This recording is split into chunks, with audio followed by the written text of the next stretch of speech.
ప్రశాంతంగా ఉన్నటువంటి రాజీవ్ కాలనీ పంచాయతీలో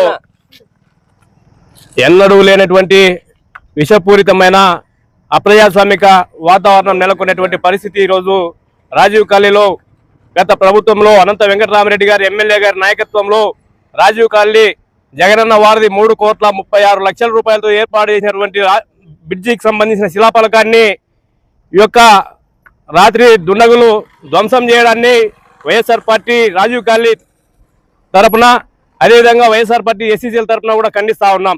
ఇది మంచి సంస్కృతి కాదని చెప్పేసి వారికి గుర్తు చేస్తా ఉన్నాం.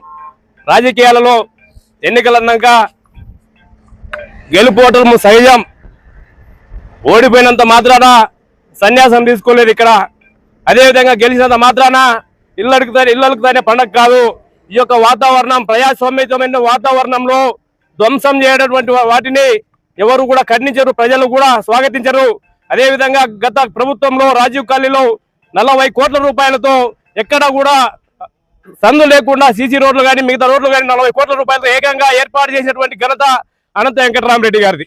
అదేవిధంగా జగనన్న వారికి కూడా 3,36,00,000 రూపాయలు ఖర్చు పెట్టి ఆ రోజు ఈ యొక్క బ్రిడ్జిని అధునాతనమైన బ్రిడ్జిగా ప్రజలకు సౌకర్యవంతంగా నిర్మించినటువంటి బ్రిడ్జి నేపథ్యంలో ఇక్కడ వేసినటువంటి శిలాఫలకాన్ని ధ్వంసం చేసి ఇక్కడ ఏదో మా గుర్తులు లేకుండా చెరిపివేయాలని ఈ యొక్క కుట్ర పన్నడాన్ని మేము ఖండిస్తా ఉన్నాం. ప్రజల హృదయాలలో మేము చేసిన అభివృద్ధి 40 కోట్ల రూపాయలతో రోడ్లు, అదేవిధంగా 2 సచివాలయాలు, అదేవిధంగా 2 ప్రాథమిక ఆరోగ్య కేంద్రాలు, అదేవిధంగా జగనన్న వారిది 3,36,00,000 రూపాయలతో కట్టినటువంటి విషయాన్ని ప్రజలు ఎవరు కూడా మర్చిపోలేదు. ఈ యొక్క మేము చేసిన అభివృద్ధిని మీరు చెరపలేదు, మీతో కాదు, మీరు అనాగరికంగా అనాలోచితంగా వ్యవహరిస్తా ఉన్నారు. దీన్ని ఖండిస్తా ఉన్నాం. ప్రజలలో మీకు చేతనైతే అభివృద్ధి పనులు చేసి శిలాఫలకాలు వేసుకొని కానీ వేసిన శిలాఫలకాన్ని ధ్వంసం చేయడం. ఇక్కడ ఎవరు కూడా దద్దమ్మలు సన్యాసులు లేరు. భవిష్యత్తులో మీకు బుద్ధి చెప్పడానికి ప్రజలంతా కూడా సిద్ధంగా ఉన్నారు.